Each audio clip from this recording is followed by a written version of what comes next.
Haunted House, a love story number 6, concludes the soulfully spooky series when the house decides to accept its fate of demolition. But not everyone is ready to let the house go. And we're going to find out who that is right here in our review. See you in 3. Welcome back to Comical Opinions. This is our review of Haunted House, a love story number 6 from Blood Moon Comics.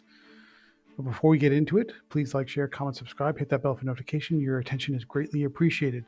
Make sure you stay tuned because we're going to talk about what we liked, what we didn't like, and the final score. Before we dig in, let's talk about the credits. This issue is written, drawn, colored, lettered, and cover art drawn by Winston Gambro, with art assist by Joshua J. Beck and color assist by Rob Cloma. Before we dig into the meat of the issue, let's talk about what happened last time. The Haunted House series is following effectively the 5 stages of grief. The last issue was about depression, and a trio of teenagers decided to do a little vandalism and maybe do a little bit of a makeout session where one of the teens split off and in his melees and his deep depression considered suicide after he had just broken up with his girlfriend. But the house decided at the last minute to save him from an untimely demise, which leads us to the next stage of grief and the final stage of grief. That leads us to Haunted House, love story number 6, and the final stage of grief, which is acceptance. And so we catch up with this in this issue with the house, which is now scheduled for demolition because it's been condemned by the city. When the wrecking crew show up, they find a trio of women have chained themselves to the front door because they believe the house is of historical significance and should be saved as a registered landmark and should not be torn down. It should be restored. It should be brought back to its original glory. One of the trio decides to leave at the end of the day because that person works for the city council and they're looking for legal ways to save the house. The other 2 stay behind. They also happen to be lovers. In this case, their names are Charlene and Tara. And when they're on the porch under blankets, trying to deal with the cold and the snowy weather, even though they're still chained to the front porch, they start to hear voices inside the house. The house wants to die. The house has accepted its fate, and it wants to be put down, and it wants to move on from this mortal coil. And it sees the girls, or ladies, I should say, who have chained themselves to the front to be in the way of it passing on. It's getting in the way of finally being free from all the pains it's endured over the decades. And so what it does is it unleashes all of its hallucinogenic powers on the 2 remaining women, and they experience everything that you've seen previously in the prior issues. They see spiral staircases that fall to nowhere. The walls are bleeding. They see the apparitions of prior owners appearing and talking to them and acting in all kinds of spooky and off-putting or unsettling ways. And eventually the 2 make it back to the front porch and they just take off. The next morning when the wrecking crew shows up, they think, okay, well, all the people who are chained to the front door are gone and let's get going. Let's knock this thing down. The third woman by the name of Hazel, who is a employee of the city council, has come back with a petition that says this is a historic landmark. You can't tear it down. And the house, hearing the story of how it deserves to be kept alive, it deserves to be appreciated, it deserves to be loved. The house basically comes to the realization that if it can't find love outside of itself, then it is okay to love itself, and it agrees with the woman and allows the petition to go through. And we end the issue with the house accepting not just the fact or the nature of being loved from outside, but the act of loving itself and allowing itself to be restored as a historical monument or a historical site. And that's how we end the issue and the miniseries as a whole. What do we like about Haunted House, a love story number 6 from Blood Moon Comics? This was a very kind of a sweet, tender, not really spooky in the traditional haunted house sense, but a sort of ethereal, almost whimsical type of haunted house story. You definitely get the sense that the house is grappling and coming to the end of its life and okay with accepting its pain. But because of the act of a kindness of somebody who is outside of itself, it has learned to love itself if it can't find that love through other people. And it's desire to be back, to be reunited with its creator.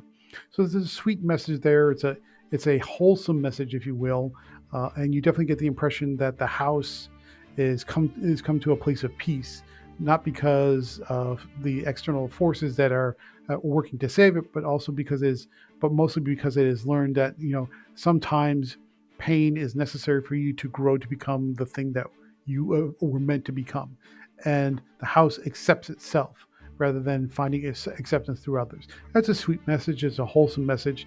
And even though this isn't the traditional spooky haunted house story, there are some spooks and some scares to give the two protesters, Charlene and Tara, something to think about and to try and scare them away.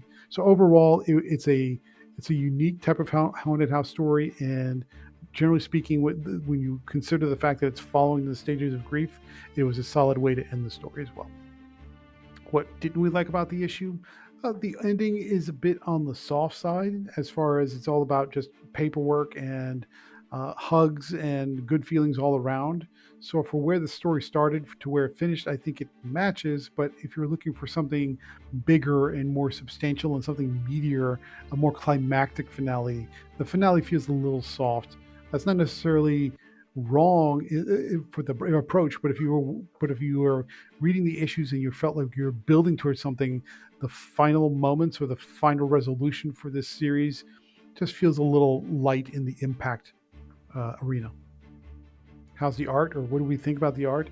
The art looks good. Winston Gambro really puts his time and detail into giving the house an authentic feel, from the architecture even down to soliciting people to help with the wallpaper designs, and to give you a house that feels ancient and broken down and run down, but still authentic to the period in which it was built.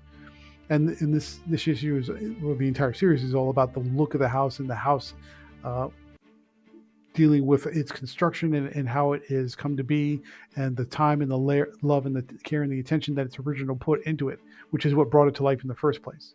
So if you think about the art centering on the construction and the design of the house, this issue nails it. The character designs for the humans, the people, is just okay. I think all the effort went into the design of the house, maybe less so in the design of the people. They're not terrible by any stretch, but at the same time, there's definitely an imbalance between the care that went into the design of the house versus the care that went into the design of the human characters. Final thoughts. Haunted House, a love story number 6 from Blood Moon Comics, ends the sweet, soulful, spooky haunted house story on a positive and hopeful, feel-good note. The build up to the final moments absolutely works and feels authentic to the type of story that's being told. And if you're looking for something that's spooky but a little bit different and not quite so scary, this finale is in a good way to end the series and a good way to cap the series as a whole. On the negative side, the art design for the human characters is not as intricate and detailed as it is for the house, and the ending feels not quite as climactic as the build-up would have suggested. So overall, it's an okay way to end the series. Therefore, we're going to give Haunted House, a love story number 6 from Blood Moon Comics, a 7 out of 10. That's a good score. It's a solid score, and it matches the ups and the little bit of the downs of the issue. What do you think about haunted house stories? Do you like your stories to have a more of a romantic heart to it? Something maybe Elizabethan, or Victorian, or something a little bit out of the norm? Or do you like your haunted house stories a little bit more traditional? Let us know in the comment section. And if you like reviews just like this one, please stay tuned through the outro.